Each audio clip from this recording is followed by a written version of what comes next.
So we just usually give a couple of minutes for people to join us. I think if we have microphones off, if we're not actually speaking, just to help with the background noise, but we're only a small group, so it should be fine.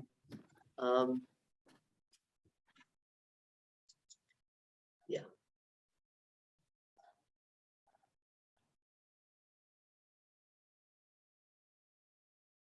So far we've got a bigger panel than we have attendees.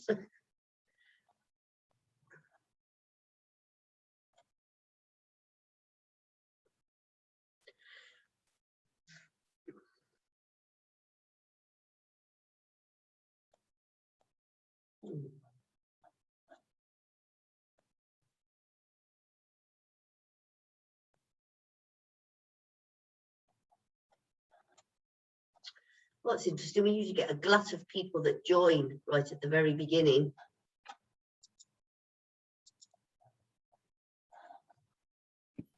Are there only a few, Karen, at the moment? Just 3, and it didn't really, it's just stopped. Yeah, it's a bit weird.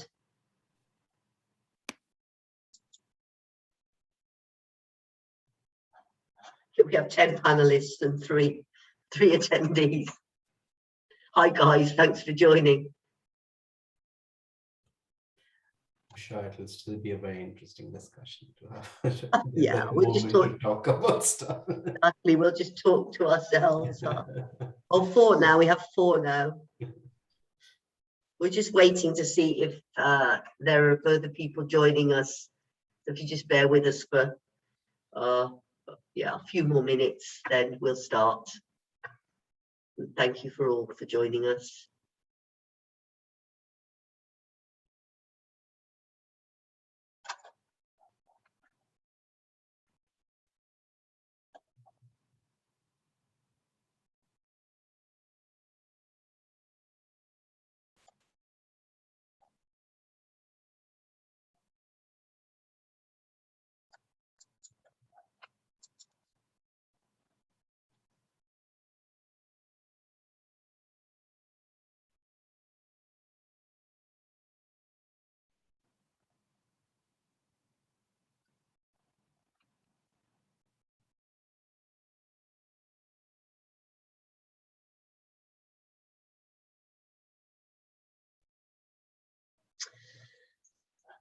As it's getting up towards the holiday break, maybe people are really busy. I think maybe I will start anyway.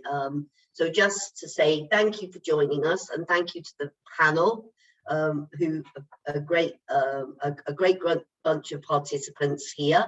We are on our 2nd webinar series for Interlink.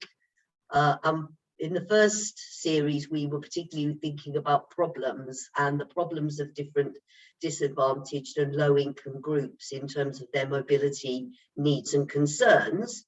Whereas in this 2nd webinar series, we've really tried to concentrate on thinking about solutions, both in terms of grassroots, bottom-up type ideas and initiatives that have happened on the ground.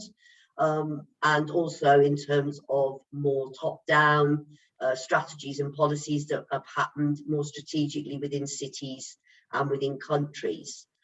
So today we've got a panel session, a panel discussion, mostly with people that have already presented throughout the rest of the webinar, but we thought it would be really good to bring them all together and to have a think about some of the issues that have emerged from the series, and for us to have a broader discussion.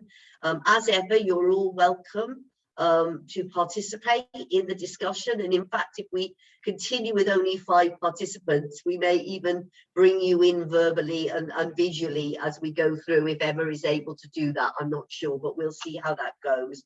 So as ever, thanks to everybody, thanks to Emma for organising it. And today our chairs are going to be Fiona Rajay, who comes from Manchester Metropolitan University, and Juan Antonio Carrasco, who is the co-director of the Cedius Institute within Chile, and works at the University of Concepcion. And I'm going to leave it over to you now and stop sharing the screen, Fiona, unless you want that list, in order to introduce our panelists. Thanks very much indeed.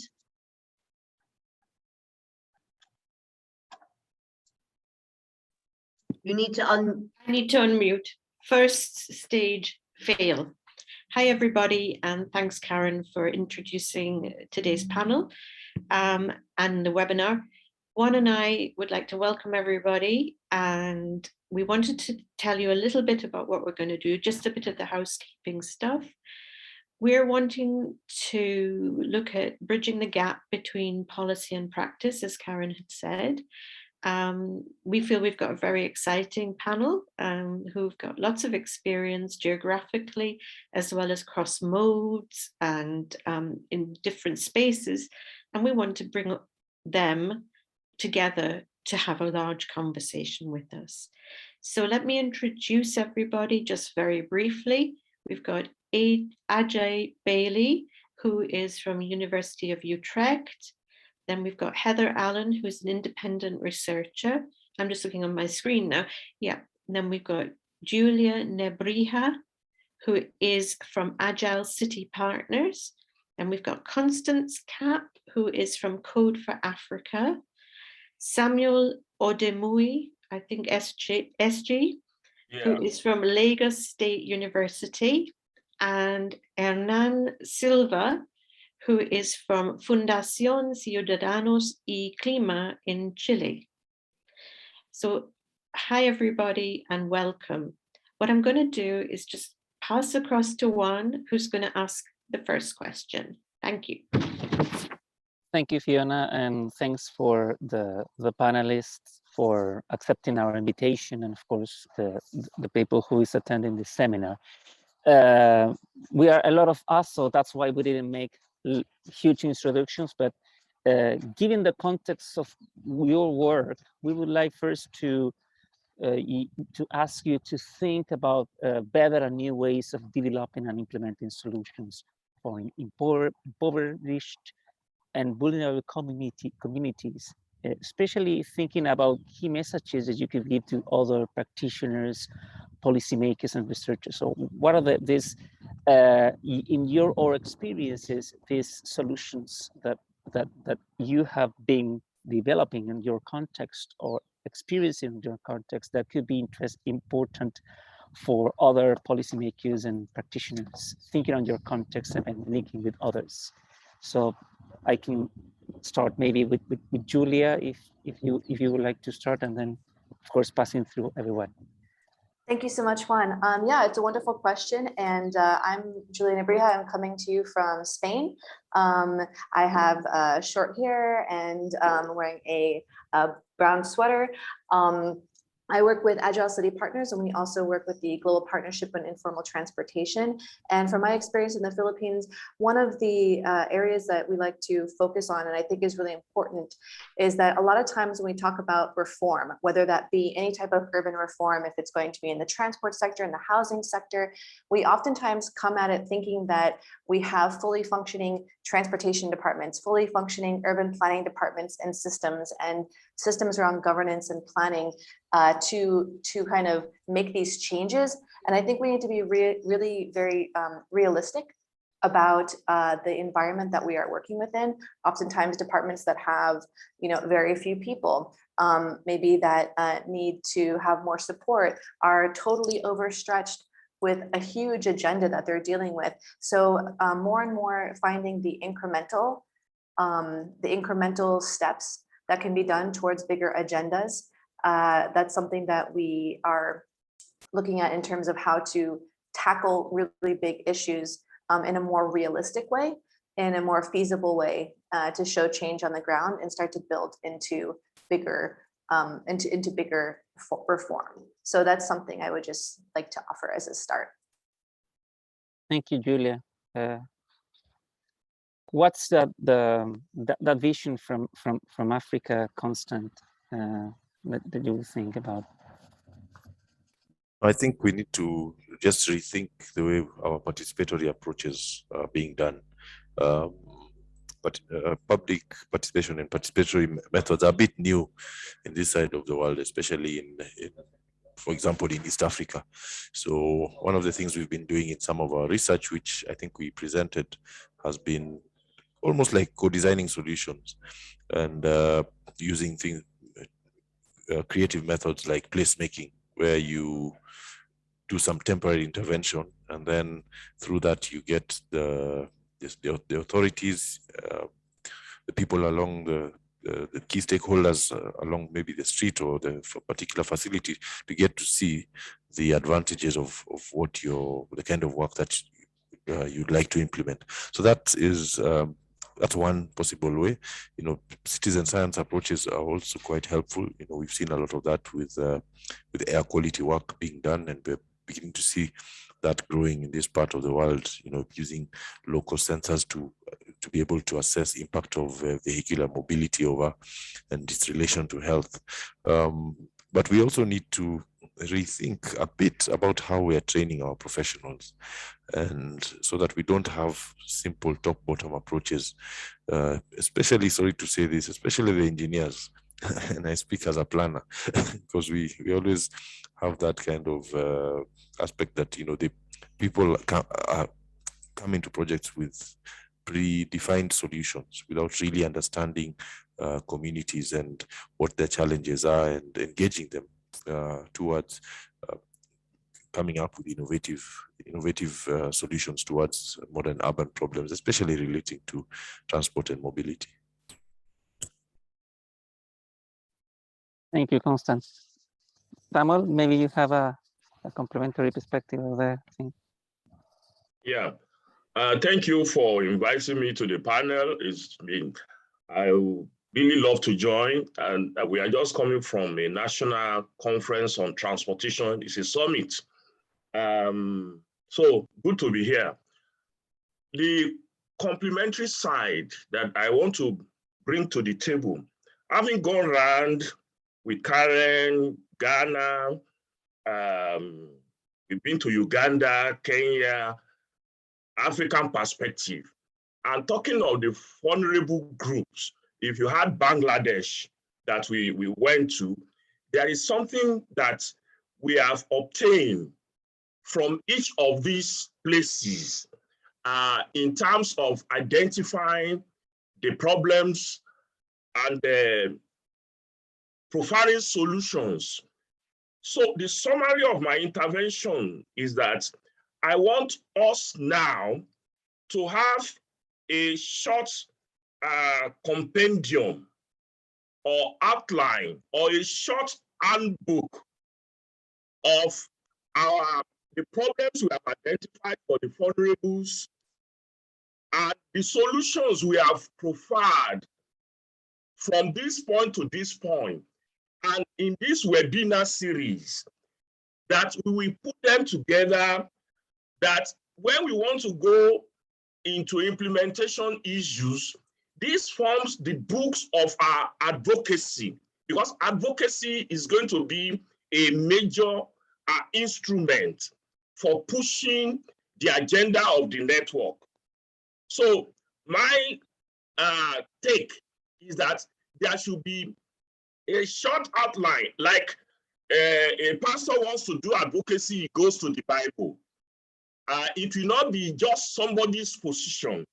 It will be positions that we have considered, and we have believed that it will work globally with some modifications for Africa, some modifications for Asia, some modifications for other continents. So I think that's the first thing I want us to, in terms of identify the problem, developing solutions. Solution will be in advocacy, but we have to have some common ground, basic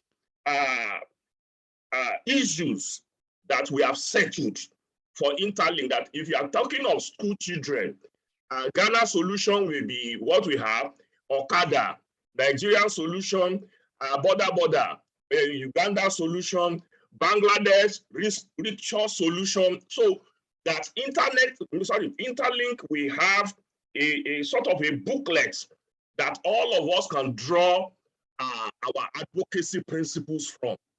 Thank you. Thank you, Samuel. Later, actually, we will start continue that conversation about about the network itself. But then I would like to invite to Heather maybe to present her point of view on this. Thank you. And thank you also for inviting me to be part of the panel, because maybe I do bring a little bit of a different perspective. You can see from my color that I'm not the same color as the speaker, but actually most of the work has gone on in particularly the developing world and particularly in Africa. I come from a background which is a little bit more practitioner but based than researcher based, which I think also gives me an extra dimension. So I did a lot of work earlier in urban public transport across all modes.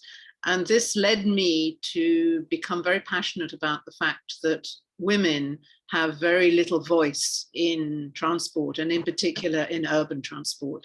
So that has been really a focus of my work in the last 6-7 years. And I've worked all over the world on different projects in different places, and a lot to do with the sexual harassment aspect of that. And another aspect that has come up more recently is the active transport debate and discussion, whether you call it non-motorized transport or whether you call it active transport, but let's face it, it's all about walking and cycling. And that leads us to the next big dimension, which is COVID. And all those three, for me, place us in a really important point in the development of sustainable and integrated and intermodal transport. So my focus has always been transport. But I see now that particularly the transport researchers need to get out of their kind of ivory towers and start changing the words that they use. And it's a little bit coming back to what SJ said, Constance, about the engineers, is that we need to reframe some of the research that is done. And let's face it, just in this network, there's been research just recently, very rich variation of different perspectives and different regions. But to what extent is that actually made available and understandable to the practitioners? And I think that is really a bit of a missing piece in there. Not only the words that are used, but the way that it is presented and the way that it is actually brought to the attention of decision makers and practitioners. And we've talked about, political will and political integration for a long time, but this really, I think, is now we're at this nexus of it being really, really important that we shift research towards being practical solutions that are seen on the ground. And we seem to be quite a long way away from that at the moment. So I think there's a lot to do, not only in readdressing some of these big issues, but making them accessible and intelligible to the people that actually fund them. Let's face it, all the donor agencies, they're all populated by economists rather than social scientists. They have a lot of transport experts, and the people who are making the decision on the ground in a lot of these political contexts are themselves not necessarily transport professionals. So there is a real difference in the communication and the words that are used in that. So that would be my kind of take on really where we might like to go. Of course, I have a lot more to say about the intersectionality of it all, but I hope I'll come back to it later. Absolutely. Thanks, Heather. Ajay, from the point of view of a researcher, what would be not necessarily what we were just discussing, but your perspective?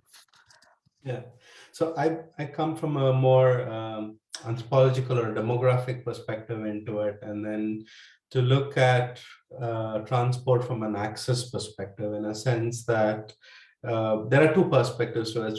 Our work within our projects comparing South Asian cities, where we see that, transport infrastructure, the whole planning of this transport infrastructure already induces certain level of marginalization of communities.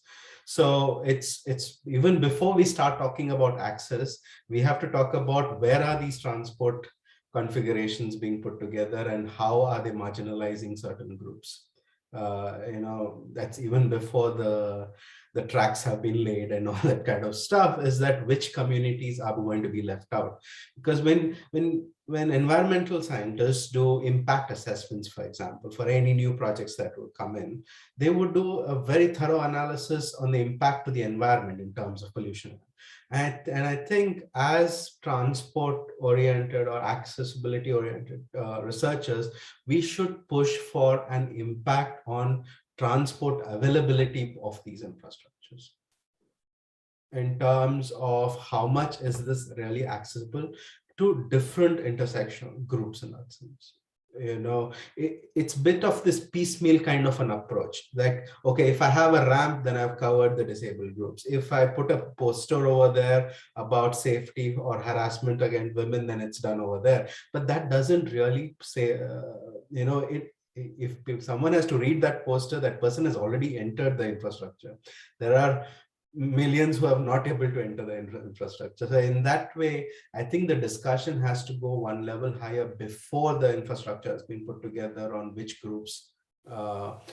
And we, for a very simple example, is what we see in Bangalore. The way that the metro connects different neighborhoods, it basically caters to middle class, higher educated groups who are moving between these neighborhoods, the IT professionals moving there. What about groups who actually need public transport on an everyday basis for work? Which groups are we leaving out, and how can we engage with planners at an earlier process, and not just planning agencies in the country, but also development aid organizations? Because the metro was put together by the World Bank aid, by the French Development Corporation, by, for that matter, even Dutch development aid that goes into these infrastructures. I think it's at that point we also have to intervene. That would be my first starting point. I'll come later to talk about from access from the other side of it. Thank you. Thank you, Jay. Well, and finally, we have Hernan. Yeah, sorry, I was going to interrupt. That's not fair. You go. Oh, no, sorry. Just to pass around everybody else now. Hernan, please, we hear your views on this. Your microphone, you have to unmute it. I'm sorry. Yeah. Thank you, Juan. Well, hello, everyone, and thank you for the invitation. I'm really pleased to be here and talking with this group. My voice comes from a Latin American experience here, and I think my life career will explain a little bit more what I'm doing now. I'm going to be really short. I will speak very shortly about it, but I'm a civil structural engineer, and I worked for 9 years calculating buildings. And I got bored of that, and very bored of that, because I didn't like that job. And then I moved to public transport planning. I worked for a local government for 3 years, and then I was asked to work for the national level. And I was in charge. I got to be in charge of the biggest city in Chile, planning for 8 years in that area. And it's an 8 million people city. And doing that, I was always asking myself, what was the most important thing to do? What was the most important thing to care about of? And asking that question again and again and again, I realized that the most important thing was climate change. And I got to that point 15 years ago. So I started, my baseline of everything I do, it's climate change and the ecological crisis around the world, because from my personal experience, nature and taking care of nature is the most important thing. And that was a really structural question when I was working with engineers and city planning projects and city planning researchers. And then I asked myself, well, how can I do a mix and how can I find solutions in transport? And when I was caring so much about climate change and the ecological crisis. So then I got to the point of not talking anymore about transport, but mobility, because mobility, you know, goes straight to the to thinking about the way people experience when they travel and about, you know, freight experience when it travels. And in doing that for a couple of years, I realized that I had to do something very fast, because we all know the climate crisis and the ecological crisis is telling us that we have to make changes now, and they have to be strong.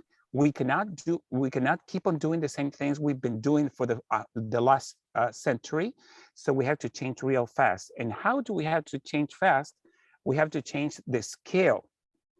So I left my job and I decided not to work for big cities anymore. So I decided to work for small cities where I can implement things, where I can get faster to people connections, where I can talk to the major, where I can talk to the technical directors, and we can make tables, that we make plans that we could implement with very little amount of money.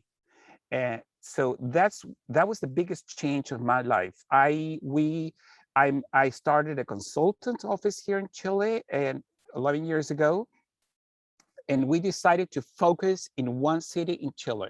And Juan knows his experience very well. We chose a city which is called Rancagua, which is 100 kilometers south of Santiago, which is the capital of Chile.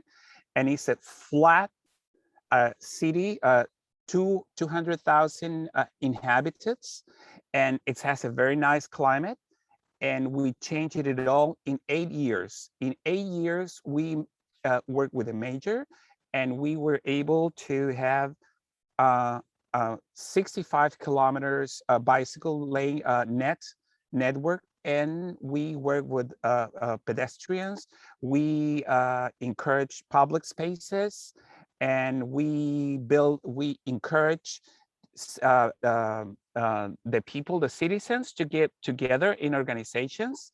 So we did a lot of changes with lots of good coordination, very few, not that much of money, and we make a really big change. So, and if you have that as an example, then you can look at that experience and see if that could be able to do in other cities. And now what's going on, that's too many cities in Chile are looking for what happened in this place, in this city called Rancagua. Thank you, Hernan. Fiona, you wanted to? No, I think everybody has contributed such interesting experience. It's fantastic. No, the only question I was going to ask was really, and I hate to target you, SG and Constant, but in the Guardian newspaper yesterday in Britain, there was a report about the Nairobi road for the rich and the slum clearances. And I just wondered if you wanted to just say a little bit about, you know, how does this happen? How can we marginalize people so much that they're at work and they come home and their houses are gone? And I just wanted to look a little bit at that, just quickly. It's very interesting that you asked me that question now, because 2 weeks ago I was attending a workshop precisely on urban displacement, and we had in that workshop 2 victims who had spent 3 nights in the cold. And following week we had a different workshop where we were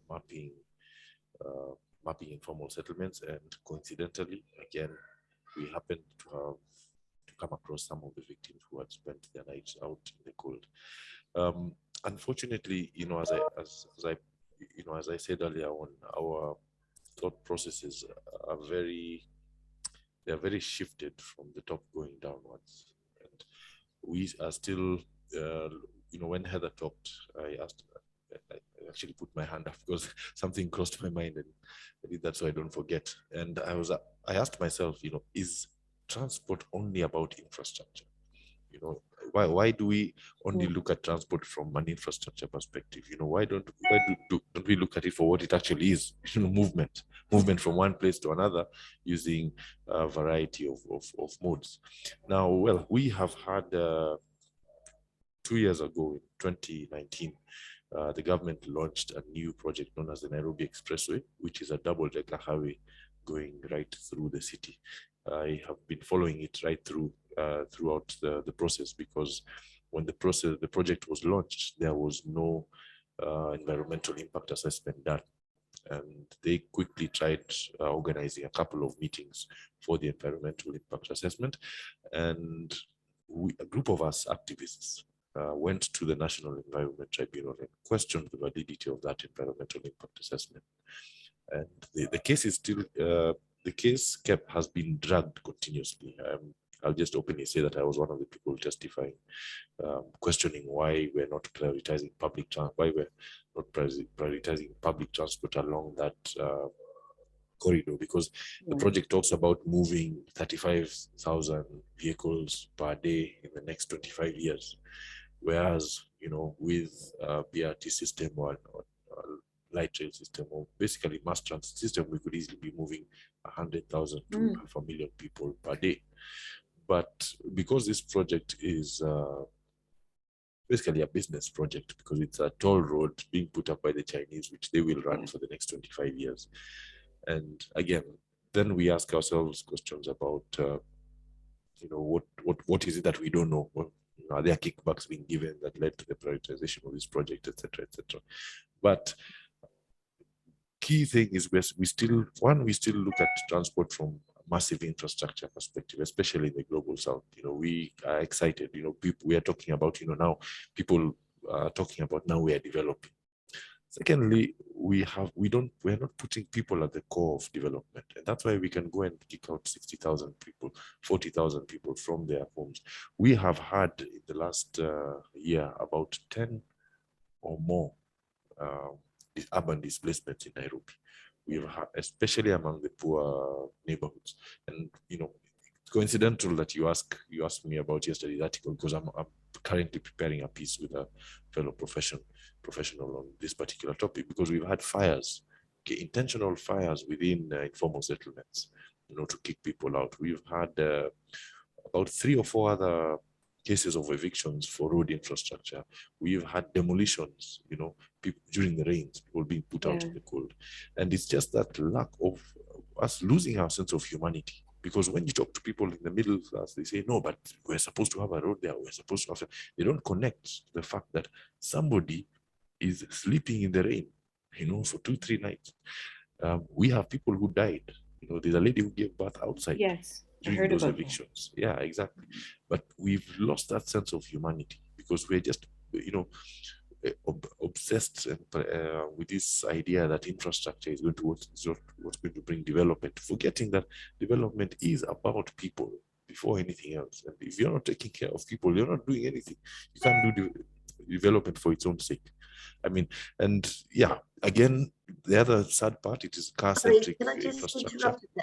Yeah. Somebody has got a constant ping going on their system. So they're either receiving emails or something like this, and it's pinging every time. So could I ask you all to make sure that it's not you that's pinging? Please. Sorry, it's interrupting the sound quality. Thank you. I hope it's not. Yeah, but yeah, so again, and then it's car-centric, which is another problem. And remember, we're talking of a city that has a model share of 45% of the people walking as their primary means of mobility, and then another 20 to 25 using the existing paratransit systems. So again, there's big capital coming into these projects. There's a lot of global business level towards it, but there's also that lack of prioritization of people at the center of how we push some of these development projects. Another problem we have, which I'm sure also my brother from Nigeria will tell you, is we have too much influence from development partners who don't really understand the needs of people in this part of the world. And that is why, you know, today you have the Japanese coming to push a project, tomorrow you have the Chinese, the other day, another day you'll have people from, you know, whichever other country or whichever banking agency, and pushing for big infrastructure projects with the idea that, you know, they're helping these people in this part of the world, you know, develop and evolve without co-designing solutions with people. I mean, and sorry, I know we're talking about transport, but we've also seen failures in slum upgrading projects, you know, where someone assumes that, you know, the main problem here is housing, they build houses, and the original inhabitants move to another slum because they either can't afford that kind of lifestyle, you know, paying water bills and maintaining sewer systems and the likes. Or a very interesting story that I got from one of the informal settlements was that this family were used to living in an informal settlement, using the front of their house as a shop and the back as accommodation. Then they were moved into a slum upgrading project to 6th floor. So their source of income went. So what did they do? They rented out that 6th floor house and went back to another settlement. Actually, they got more income through that eventually, but you could see the problem was not, their lifestyle was not being understood. So, I mean, there's a whole myriad of problems. But, you know, again, engaging communities, engaging people throughout, through the kind of research work we're doing, and, you know, the kind of things the project we're explaining throughout the series can do a lot of good in helping us resolve many of these issues. Fortunately, I have to admit, we have authorities who are willing to listen and are willing to work, but there's also the political elite. We have to think of how can we access them and how can we educate them on, you know, on the importance of sustainable mobility. You know, it shouldn't be that they just go to Glasgow for the COP meeting, make promises that they don't even understand, and then they come back and make and launch projects that are against the promises that they are making. You know, so we have to think of how we can also access that level of decision makers. Thank you very much, Constance. Yeah, so it looks like we need social equity auditing. We need things like that are much more focused on real people, more sensitivity to individuals in communities and impoverished groups. Now, I think, did SG want to come back? Yeah, okay, and then Julia, please. Yeah, thank you. Honestly, Constant was speaking for me for Nigeria as he's talking. Last time I omitted to say that I came from geography background. Now in transport, I've been dean of the school for about maybe 6-7 years. Now I'm free this year to pursue my passion, so to say. Then I also come from the background that as I was coming, we finished a 3-day national workshop on transport. Chartered Institute of Transport Administration is a global body and chartered in Nigeria. These are the issues that we came back with about this contract. You see, just like Constant mentioned, the approach is that award of contracts is where all the sleaze, the corruption is. Big time contract gives big money to the politicians. In Nigeria today, we've been pushing national transport policy for more than 5 years. It has not been allowed to see the light of the day. Day before yesterday, a trailer ran into school children. The police said maybe 2 or 3 were killed, but we knew about 15 were killed, were crushed. In fact, the school has been closed on account of a trailer running into school children to show the extent. So the reason for focus on highways and construction is that is where the money that runs the political engine room there is. Then secondly, as Constant mentioned, the Chinese are now here. That they can't come here for rural roads. They want to build the most sophisticated railway line, like Abuja to Kaduna. They are the one running it now. They will tell you they will have to run it for 5 years and that they will train people, but in that case, they don't. Abuja to Kaduna, you get to their station, 90% of their technicians are Chinese people. Also, the donor agencies, they prescribe what is to be done. And Karen will remember, just as Constant mentioned, when we went to Makoko, you see, the first impression is, will you want us to move you out of this place? They said, no, just give us schools because these are houses hot on water. Or they said, give us this because, but the politicians want to remove them because that is a prime land. They sandfill it and they turn it into highbrow area. They've done it in the Makoko phase 1. Now, the only one that is left is the one we went to when the network came to Nigeria. So, and it is true, they deliberately set on fire slums to give excuse for renewal. And when the renewal is done, those people will not be near those equipment. So I think I will want to support most of the one those little, and there is this impression, and Karen has repeated it several times, that we cannot build our way, that is infrastructural build-up, out of gridlocks. In fact, the Commissioner for Transport in Lagos State now, Fred, was from London Metropolitan Transport Authority. He said the same thing, but he's a technician in government. He's not a politician.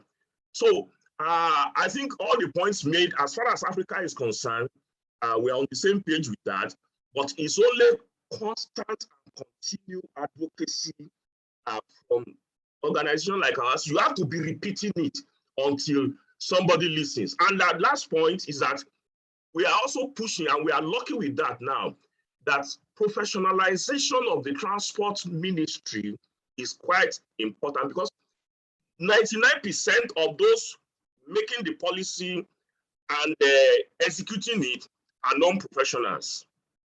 They just know that you can make road and you can just make, and the making of the road is by political wire pulling.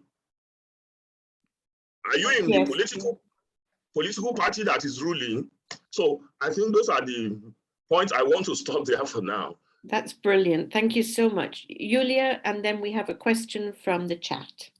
Sure, thank you. I think one of the things that I took away from one of the panels that I was part of as well is that, how do we make some of this invisibility more visible? So, we're talking about in these different contexts, the amount of modal share for private car use is actually so small. And it's so small across so many cities of the global South. In the Philippines, 12% of people actually are able to own a car, can afford to own a car. The majority of people move on informal transport, walking, biking, other types of public transport. They don't move with a private car, and yet we build expressways and we widen roads and we do everything around car infrastructure. And part of this is because, can we show the numbers? Can we show that across so many cities in the world, people are using informal transportation, for instance, as a major public transportation mode? Why do we treat it as something that's so visible when it's something that people see every single day of their lives? It's connecting people, it's employing people in mass numbers. So showing the data across so many contexts and really highlighting that as a commonality as a reality of people in so many some of the most populous cities in the world, right? Why is that out of transportation policy globally? We need to make that more visible through data. And also, I think I'm very encouraged by what I see in the Philippines, for instance, of young people joining these professions. becoming transport planners, becoming urban planners, becoming architects, and staying in the country and joining the local departments of planning, the local departments of urban planning, and staying and working on these problems in country. We're seeing the line between global South and global North blurring. We're also seeing more sharing between global South to global South, and looking for examples in Bangkok, and not just looking for examples, in Copenhagen, right? So I think that's also making a huge difference. And my last point on this is that as we do those things, would like to also make more visible that there are other ideals out there that are not just an organized Western city as the only acceptable reality of a functioning urban area. There are so many other realities that exist out there where cities are working for people. They're excellent, they're exciting, they're vibrant. And you know what? They don't look like New York, or they don't look like, I don't know what the other ideals out there are, right? That you always see in the slideshows that are presented when you're working in the global South, like we have to be this. And if we can't be that, then we're a failure. And that's why we're not investing in formal transportation. And instead, we're going to do this thing that's highly unrealistic, which is wait for our rail lines to be built in 20 years to solve mobility, when the solution is sitting right there in front of our face the whole time. So I think, through these networks, elevating those stories, making all of this more visible helps us move into that space that says all of these things are also successful. We can co-plan them together, or we can make new types of policies that work for these settings. And I'm very hopeful about that possibility. Thank you, Julia. Yes, South examples are really something we need to push for. Prior going forward to some of the questions that are in the chat already, I wanted to give the word to Helen. Yes, exactly. could I just Please, break in go at ahead. that moment? Thank you. Yeah, I just wanted to pick up exactly on a couple of those points that Julia just said. I did a big international study on active transport, and the educational aspect was included in that study, and I was really quite shocked and intrigued as well, and it got me thinking on other aspects. What I found was that the majority of not only faculties don't teach active transport very well, and this goes into civil engineering as well, and planning, urban planning. You'll get a couple of modules that will be around transport. Most of them are optional, mandatory, 3-year period. So you have a pipeline of experts. We know that, and I do think actually that's a role maybe that Interlink could maybe play to actually push to get better teaching. And the other thing which I found absolutely astounding was that in the interviews that I made, and many of them were with educational specialists themselves, they said, listen, when we put out the projects to our students, they're not taken up by the students, because the students feel that to work on active transport is not going to actually give them a paid job at the end of it. They want to be engineer X at the end of it. They don't want to actually be some sort of civil society NGO activist where they feel they're not going to earn enough money to keep their families alive. So that was actually, that stunned me somewhat, and I can understand where they're coming from on that. So I do think that there is a real job to do to increase the professional pipeline of all the aspects of transport, and particularly now, as I mentioned, that next sort of very much the social aspect and the transport and mobility and infrastructure and engineering aspects. I just wanted to make that point that I found that really interesting, that it's not just the level of education, but it's the students themselves. We need to get that visibility up, that there are good jobs out there for the people. You, Ajay, you had your hand. Yeah, I'm just picking up on this idea of, we can pinpoint individuals and say, okay, it's their responsibility, but I think it's also the system, right? In a sense about where do they place themselves in the system, I mean, we could of course cover and say they have, I mean, I know from the Indian situation as well, is that you're not educated or in the right manner to do this. But okay, even if that person would be educated and would have these things, they would enter into a system which for, for decades together has been redoing the same kind of stuff. When a development actor comes in and says, oh, there's more money available to do something more, then they would still, I agree what Julia says, is that they would go back and look at these shiny examples of what a metro station should look like. And in our project, we are really saying, learn from the mistakes that Delhi made and or Bangalore is making that Dhaka can learn from, actually. So it's not about those shiny examples, but actually what failure examples. And maybe we should, as transport studies people, also talk about failures much more strongly, in terms of where has it failed, why has it failed, and what can we learn from this process. There's way too much attention on best practices towards this, which I understand from you need that, but you also need to show where it has failed, why it has failed, and what can we learn from that process in that sense. Yeah. Thank you, AJ. I think that's a really important point. I think historically we always focus on things that have gone well, but there's so much learning from things that didn't go well. And I think from a social science perspective, we are more likely to be the ones who would look at that.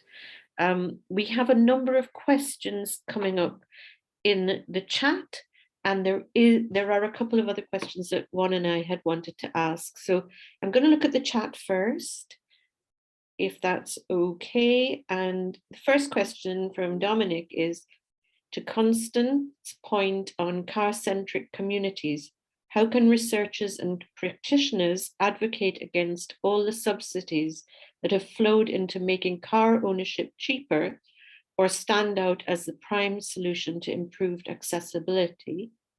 And then he's added, is there a way we can make the money flow in a different direction from prioritizing cars to prioritizing public and informal transit? Anybody, or Constant, or?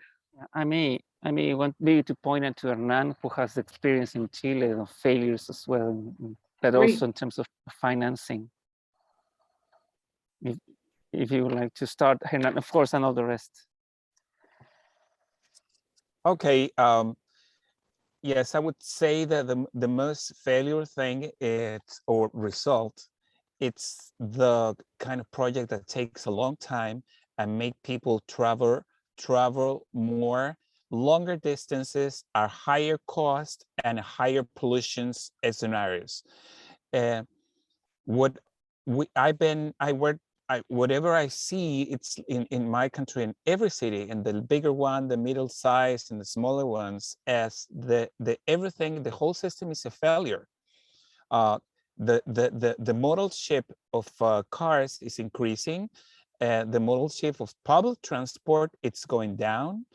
And people are walking, the people that walk, it's the higher percentage of the travel modal split, but on the other hand, the authorities do not spend the enough amount of money, to help us to go for a very helpful way of transport for those people. And on the other hand, our greatest failure is climate change and ecological crisis. I go again and again on that situation. We are losing our nature. We're losing biodiversity. We are polluting the whole world. We're polluting the air. We're polluting the earth. We're polluting the oceans, and we don't have time. So, Hernan, sorry to interrupt, but I'm going to the question and for the rest also okay. to interrupt, so that but thinking about the how we can advocate against all the subsidies that goes on the other direction, we somehow are preaching among converted, but somehow what do you think would be a key dimension to advocate against all the subsidies and all these failures? And of course, this is a question that goes to everybody, just trying to pick up on Dominic's point. Okay, I would just say to concentrate in promoting travel that do not pollute. And that means, concentrating all investments in the way so people could walk safely, securely, and have more change the scales of the city and the way so they can use not contaminating transport ways. And so that most of these kind of solutions do not go on an expensive infrastructure.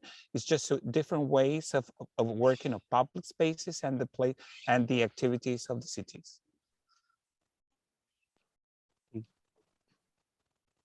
Again, you had your hand, but please, you can interrupt yourself. Yeah, I agree with Hernan, and I totally empathize with this idea around climate change and supporting nature.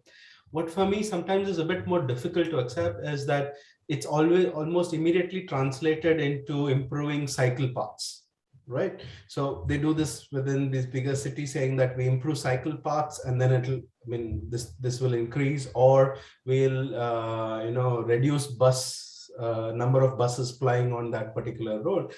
But these solutions are not inclusive, because the cycle path is for people who have the middle class HTS who are going. For them they is another option, but taking buses out of those lanes affects a larger group of vulnerable populations who need to reach work or have to spend longer hours now because they have to go whole way around the city to get to work. So sometimes I'm a bit skeptical whether these eco solutions or kind of climate oriented solutions, how inclusive are these solutions towards more vulnerable groups who need to reach point A and B, and who are in a way left out when colorful pavements and green areas are constructed, but buses are taken out from those roads. Yeah, I'm curious to hear what others have to say about it. Yeah.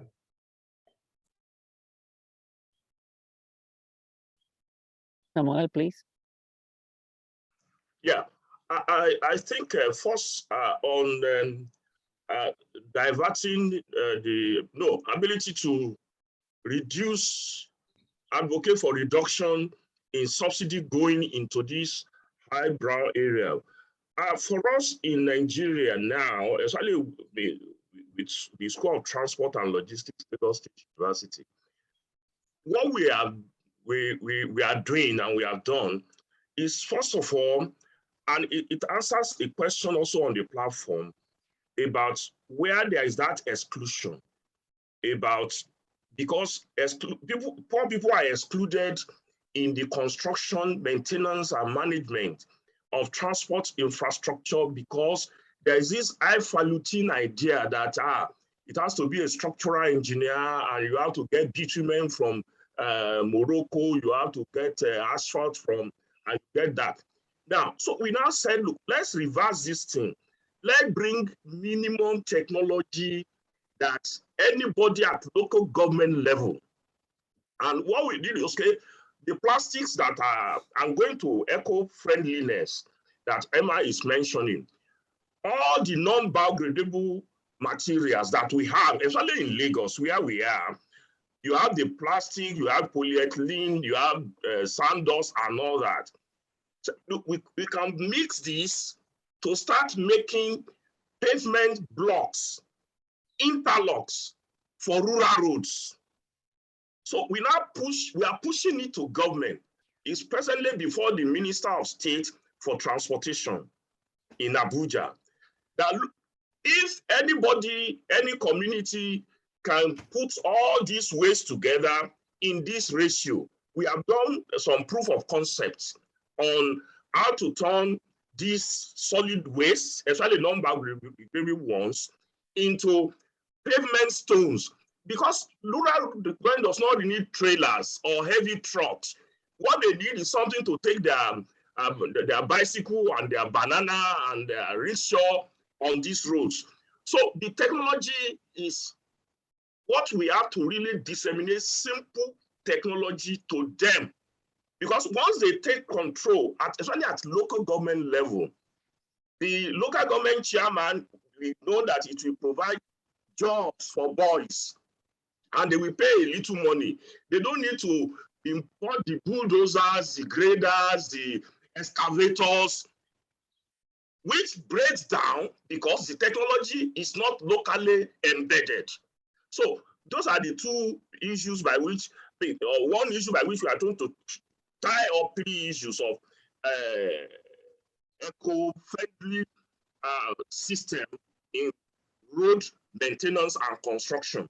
Two, to bring participation so that they will be doing this thing from the local level. They will not have to wait for federal government or state government to go into minimal road pavement that they can get from plastic waste and polyethylene waste. Thank you. Thank you very much, SG. Now, before we, oh, Karen has her hand up. Go ahead, Karen. Sorry, I was just like trying to bring all of this together, and I was thinking, okay, we're going to have two indicators of what you can do with the transport project or a transport planning. Indicator one, its total impact on the climate. And if it goes in any way in a negative way, then you can't build it or do it or use it or have it. And indicator two, the total amount of people who are included who didn't currently have access to key destinations that are now included as a result of that project or excluded as a result of that project. Just those two things, just do indicators like this. Forget everything else, every road, every railway, every BRT, every cycle route, everything else. If you had those two metrics, you would have a completely different city. Thank you. Yes, absolutely. I like them. I like the movements as well. Now, because we're coming sort of to the last bit of the webinar and we want to make sure that we open up to discussion later, I wondered if I could ask you what the key messages are that you would think we need to promote through the Interlink network. Now, we've already talked about the need for better education of practitioners. We've talked about having a resource like a book or perhaps a website that shows what hasn't worked and shows what has worked and provides examples of good practice, not necessarily best, because how do we ascertain if something is best? But there are other ideas. So putting it to you all, what are your key messages that you'd like us to take forward? Thanks.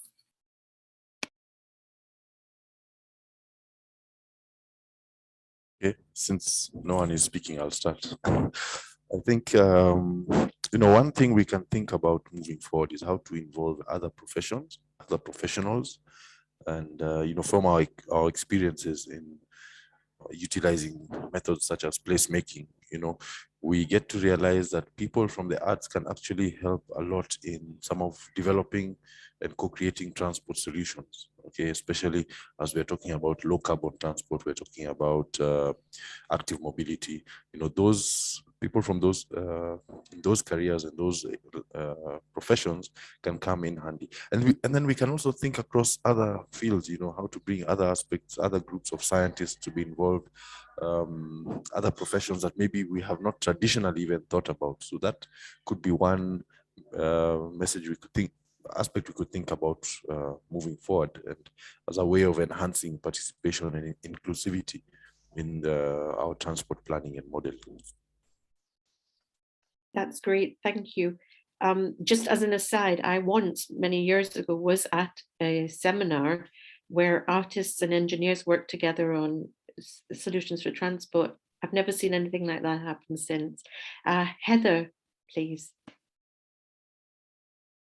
Thank you so much. I have to also apologize because I need to leave in about 5 or 6 minutes. So yes, it's a little bit along the same lines. There are two real aspects, I think. One is to look at how we can educate civil society better and provide the research to them that they can then use in their arguments. I don't think that we see that yet as an opportunity. We're always looking up towards the kind of political or the donor agency kind of approach. Of that, it's absolutely necessary, but I do think also that we need to look actually at the communities themselves. And I see this a lot in women, and the women, the gender work that I do.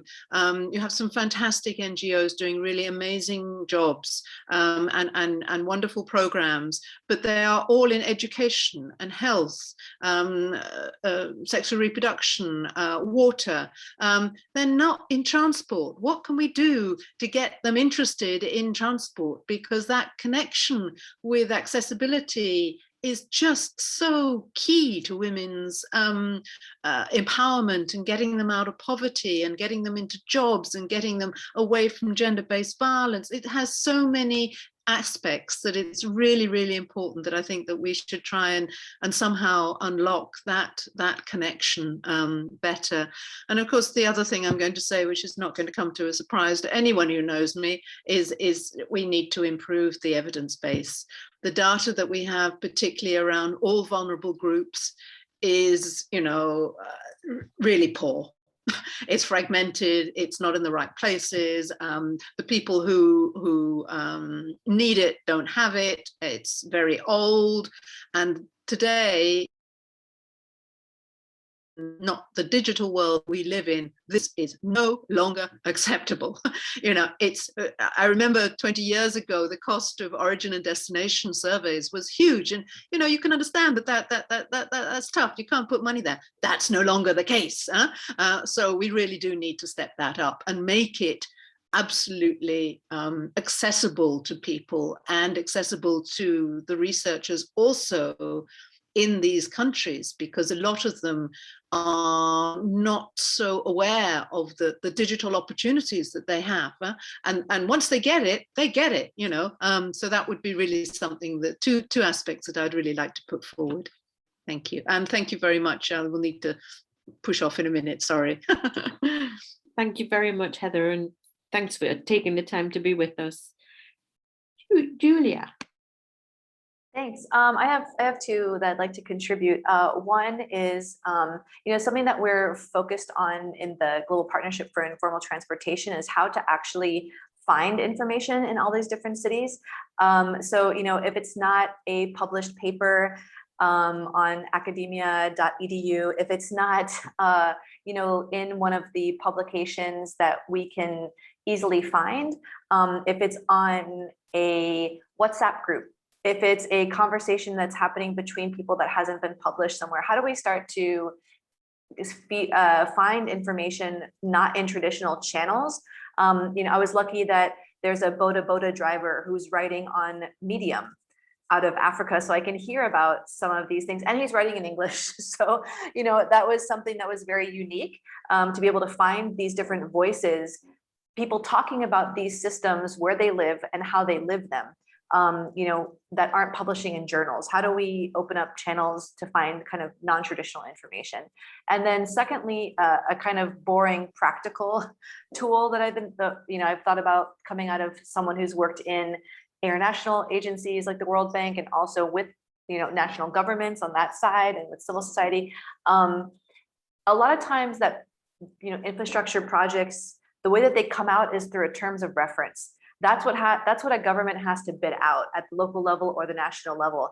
And sometimes, so of course, when they don't know how to write terms of references for new types of projects, they turn to development institutions or investors like the Japanese or the Chinese or whoever to write those terms of references for the country. And that's how you also end up with certain types of infrastructure projects. So can we put tools out there that help say, if you're doing an active mobility project, or if you're doing an accessibility project or whatever, this is what needs to make it into your terms of reference. Perhaps that there are some things that can't be standardized, but that help, overstretched government agencies be able to move in a new direction kind of quickly and do some of that work for themselves without having to rely on these outside bodies that of course put their own agendas.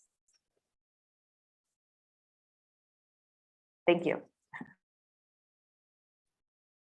Ajay, I think you. Oh yeah, great. Thanks. I also have to leave a bit. You'll hear my son screaming a bit in the background after that. I have two things, two different. I agree with Julia in terms of this non-traditional forms of communication. I mean, non-traditional maybe is not the right term as well, different alternative forms of communication as well. But what the other part I think is from my own experience. So I come from, as I said, I come from anthropology and demography, where nobody talks about transport. You know, they talk about access, but then nobody talks about transport. So my mission now is actually getting demographers to start looking at these wealth of surveys that are there on where do we measure transport over here? Where do we measure modes of transport? Start looking at household goods, for example. Do they have a car? Do they have a two-wheeler? Does that help us understand their wealth index in relation to transport? Because I mean, just talking from South Asia, every year the demographic health survey comes up. I mean, every few years you have these things. Plus, the government also takes this. So there's a rich amount of data available, which is analyzed only from a health perspective. But there's so much that we can also look at it from a transport perspective. You know, so I think that's a bit more outside the transport circles, but getting these different groups involved would also help. And I would be grateful. I mean, if we could join up or collaborate on that, on how to reach out to these different groups of sociologists or demographers who traditionally don't work on transport, but may work on access to healthcare, for example, but not on transport. So that could be another approach.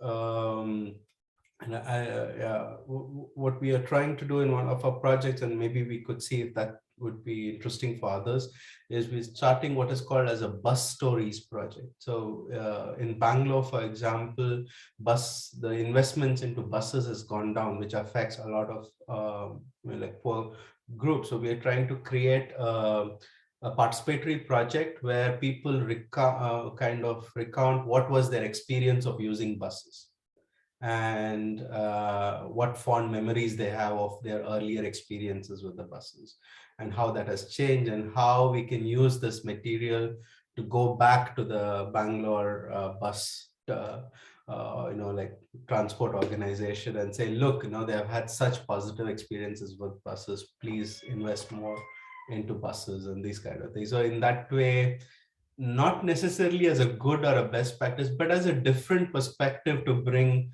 to these city officials, which I think, may also change. You may give them a scientific paper to read, which they'll never read for sure, but you could bring them these kind of stories, of positive stories, of difficult stories, and that may also change or kind of touch that human element, which may bring about change as well. Yeah.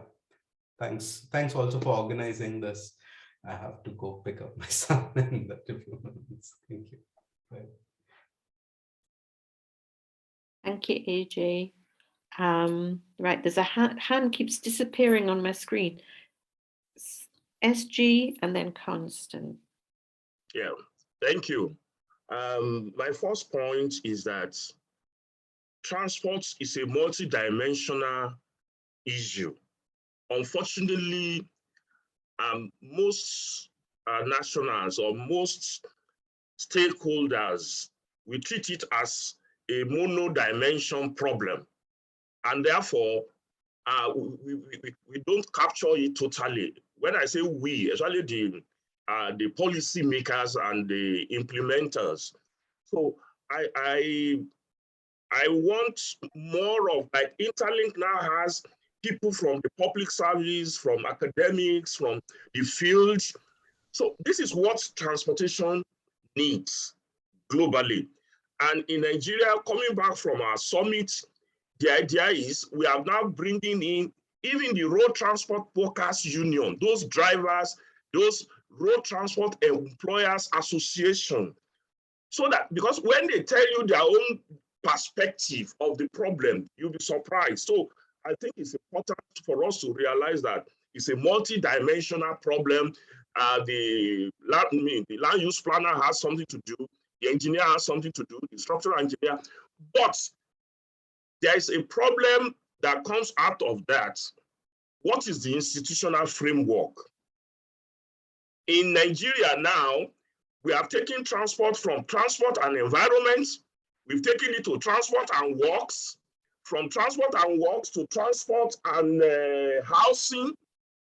So the issue of institutional framework is something we have to look at. What is workable? How do we place it? Maybe like they will say, America has transport and works, and Britain has a department in a ministry, in a different ministry and all that. So then the last point, so like we have to bring the practitioners, those of people, the real masses on board. And the EA did, what we have now introduced to them is that rather than e-hailing as Uber, a taxi and all that, now you now have buses that can carry people from the rural area to the markets with their agricultural goods, because they all have their mobile phone that they can call. So because e-hailing is going to be a major factor in driving, so and they have access to call somebody to come and pick them and return them. So lastly is that where I started is where I want to end it, that we need to get our settled position into a booklet or a book form, so that anybody that picks it, these are settled issue in the mobility of the vulnerables, the children, the sick, the elderly, the handicapped. Interlink, we have this position so that anytime I want to advocate, because in the end, advocacy is going to be the way to go. Constant and repeated messaging of what is our position. So we have to have settled position. As I said at the beginning, a pastor refers to the Bible and quotes from the Bible. Let us have a Bible or a Quran of Interlink that we make some basic suggestions on where to go, so that we can use this as the basis of advocacy that we will continue to repeat. Thank you very much. Thank you very much too. Constance, just a quick one before we start to wrap up, please. Yeah, I just wanted to share a small, we did a small research in October just to get user experience from pedestrianization of a certain street. And I've shared a link there to the infographic we produced out of that research. And what was interesting is the people who actually thanked us for doing the research most were the city engineers, because those who are involved now had reason and evidence to show that the work they had done had actually benefited the society, the environment. I mean, more than anything else, the business people, people's health, etc. I mean, you can see all the details on that infographic I've shared. That's great. Thank you so much for sharing it. We've had a really exciting time, or at least I have. So I hope everybody else has. There's loads of ideas going through my head, but I think that they come down to 3 messages. Well, I'm sure one will have some other ones too. I think that we've heard that we need better communication, and that needs to be on a number of levels. It needs to also be using alternative modes of communication and capturing ideas from different people. And I think we need the perspective that we don't have to sell to any of us here, but I think we do need to sell it to the wider community, that everybody's voice is important, and that through the voicing of people's experience, we can feed back to people like the engineers, and they obviously do see value in that. I think that we've heard that education is important. I think traditionally transport has sat in engineering departments, unless you're someone like me who came to it later and did it as a master's. And so you're perhaps more, likely to have honed your ideas in a separate way. I think there is a lobbying to be done of faculties around that. And perhaps we need to look at things like education beyond universities, education that is in local communities, and gives people the right vocabulary. We heard about that as well, in order to enable them to better communicate their transport and accessibility and mobility experience. And lastly, I think we've heard very clearly that we need a good and bad practice guide. Bad practice in order to show what may not work, and good practice to show examples to other people, so that if you're sitting making a decision in a practitioner's office, if you're a transport planner like I used to be, you're not just coming to a problem with no basis to find anywhere else, anyone else who's said something that happened well or not. You're not coming to a clean page. So I think we've heard that strongly.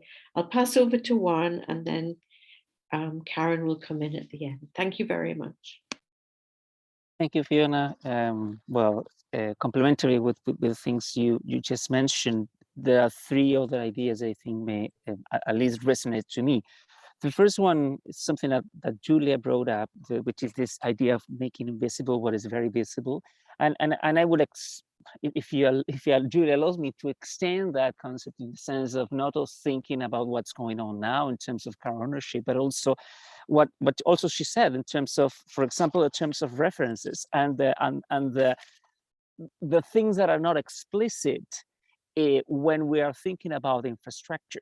And when we're thinking of projects in general, transport projects, and things that that are hidden, like to which extent we are including co-design methods, participatory approaches, but to which extent we are importing certain solutions from other places, and at the end of the day, making this a car-oriented transport planning perspective. I think that's very important, which is really like putting the visible into the invisible.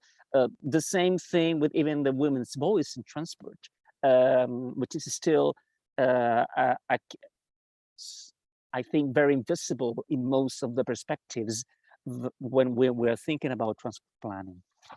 A second idea that somehow Fiona said that I think resonates also to me is really training.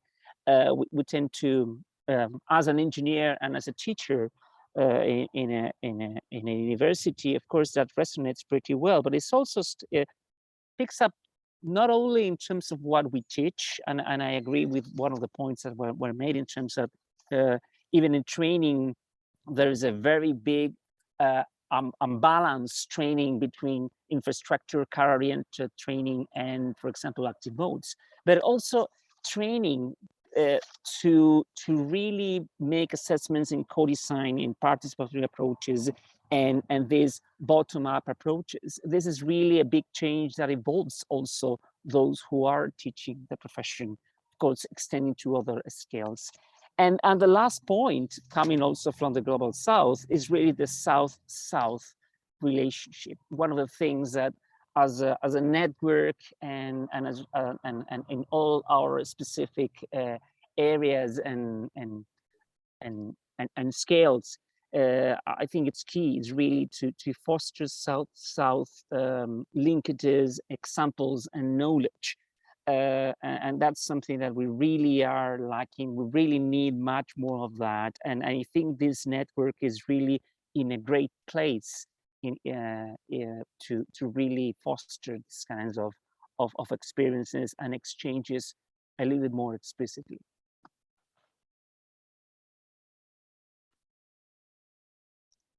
Karen, the floor is yours. And of course, Brian, same. I thank for the space here of being panelists, and thanks of all the panelists for the excellent presentations on these ideas. Thank you all very, very much. And I think, well, certainly I was interested in that discussion.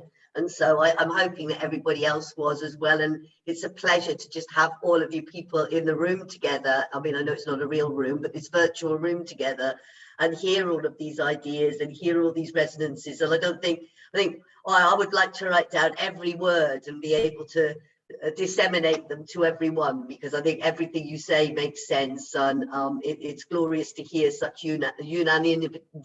unanimous ideas as well.